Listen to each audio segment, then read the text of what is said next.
Hello everyone. Welcome to part 2, how to become a better magician. Let's start off by showing you a little string trick. We're just going to tie a complex little knot in this shoelace. And by complex, what I mean is we're going to run the ends of the string through the loop there 2 or 3 times. Not once, but on both sides of the loop.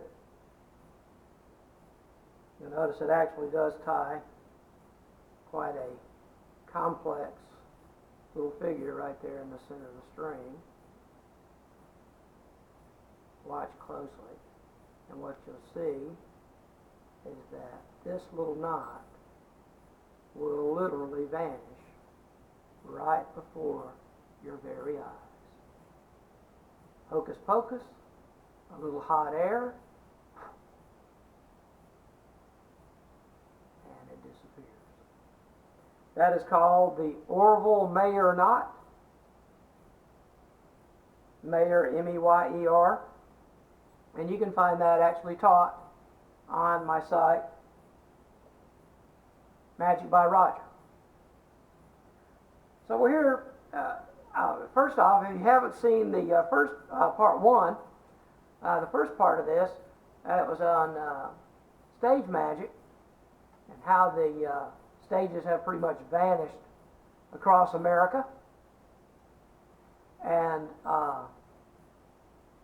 but also you'll be able to see a performance of the floating ball trick, which I've been doing since I was 16 years old. So check that out. And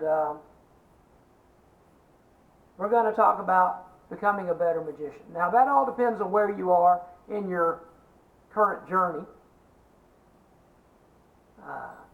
Your age, are you still in school, and what kind of background you already have in magic. Well, let's just start off as a youngster. Let's say high school. And you say, well, that's not really a youngster. Well, yes, it still is pretty much. You're not really an adult. So, if you are in high school and not considering college, and you plan to do any professional work, I highly recommend that you go to college. It doesn't have anything to do with magic per se, but you can take business courses, management courses, art courses, public speaking, and surely, as you know, all of those things, even accounting, will hold you in good stead as a magician. Someone's got to keep the books, that's you. Someone's got to sell your show, that's usually you. Somebody's got to stand up and speak, that's going to be you. And a proficient ability to read and understand, because there's a big difference between reading for pleasure and reading for comprehension. And so today we're going to talk a little bit about reading material, okay? And where I started and where you can start.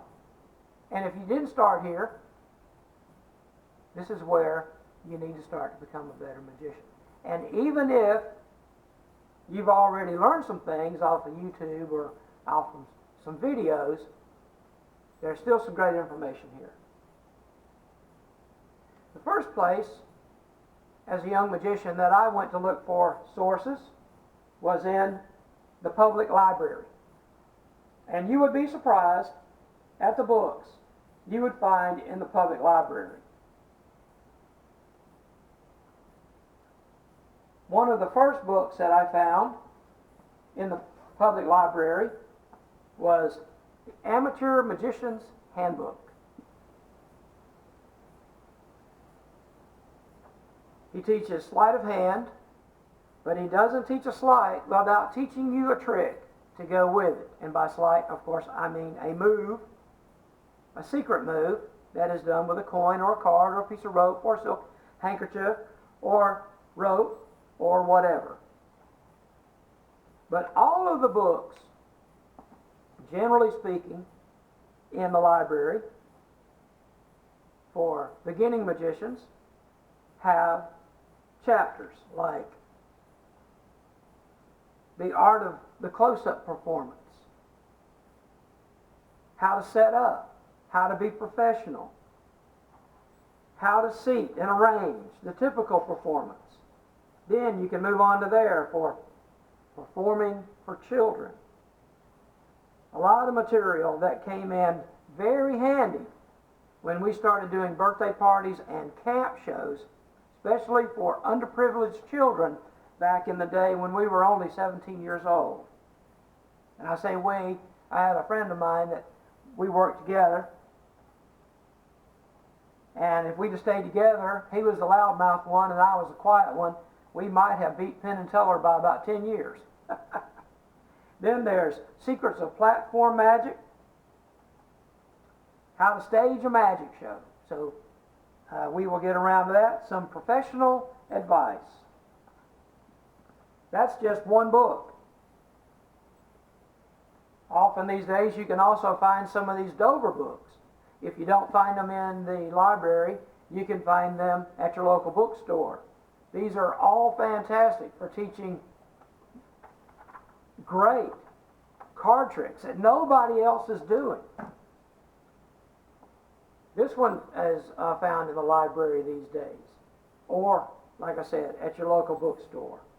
This book used to be 8.5 by 11 and was about that thick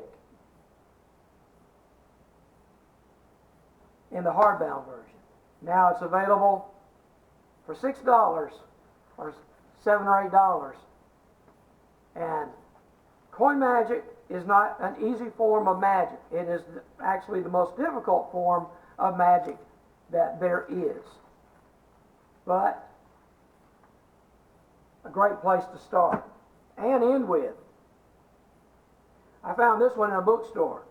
Magic with Cards. Frank Garcia and Schindler.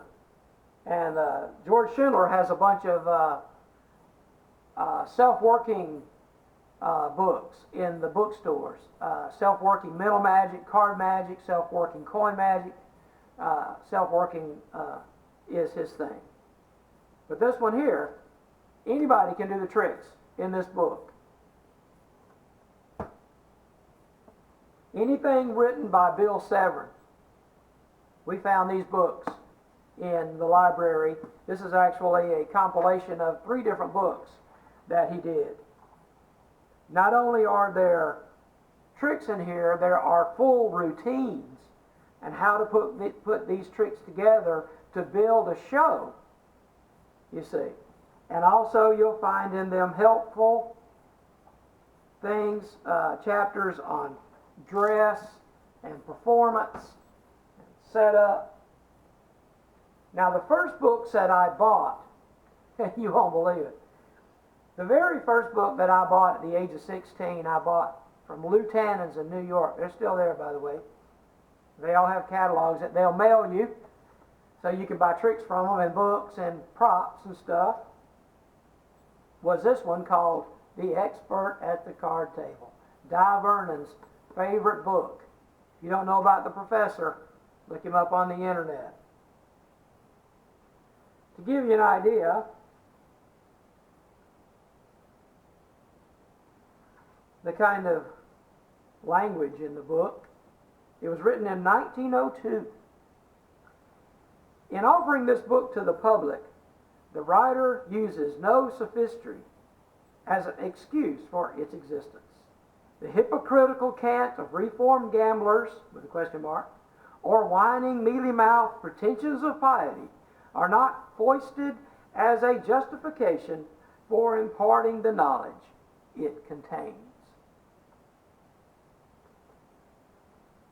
It was not an easy book to understand, but believe me, in the 60s, and especially in 1902, this is how people talked and read. You know, I mean, this is what people read in newspapers in the early 1900s.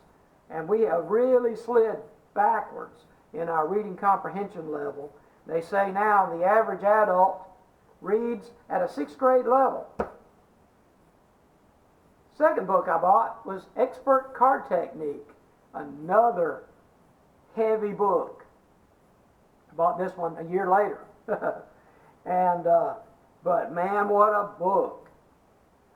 And also, it takes these, teaches routines that are in here, tricks that are in here, how to routine them, how to present them, tips on presentation.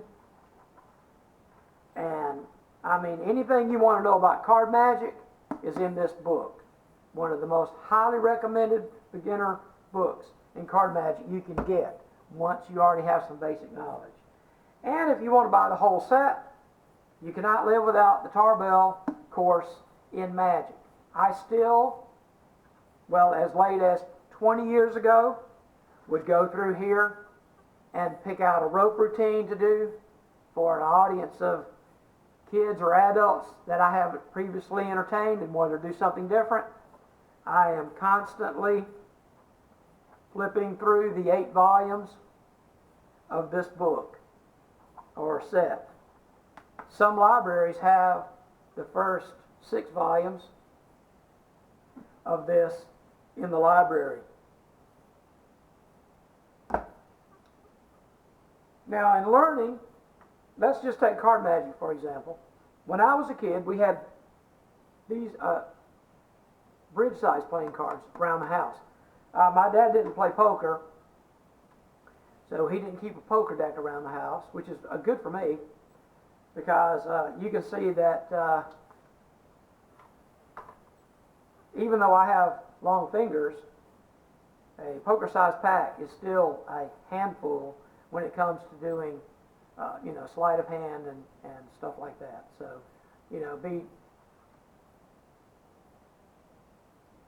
when you want to do, a sleight like this, or like this one, that's a handful, okay? But what you need to find in bridge-sized cards, which are the same length, but just a little shorter, but man, the difference it makes in the palm of your hand. Now you can see that moves a whole lot easier to perform with. And especially if you want to do, let's see if I can get them to break where I want them to break. I haven't tried this in a long time. Let's see how this works. All right, there's a triple cut, Charlier cut.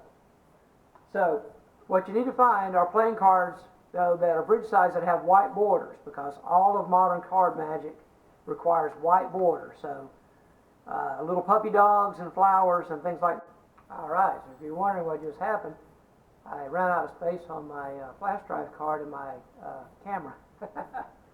But anyway,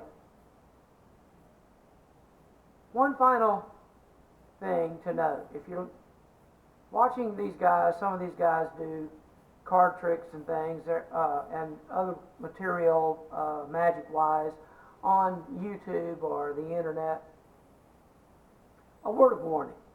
There's one guy who shows professional grade card tricks, and that's true. And he even explains how they're done. And if that's all you want to know is how they're done, that's one thing. But I can tell in his comments that most of the people that are watching say, well, I love to watch you do what you do, but it'll probably be years before I'll be able to bring a card to the top of the pack, or shuffle a deck of cards like that, or do that magic move or this other magic move or whatever it is.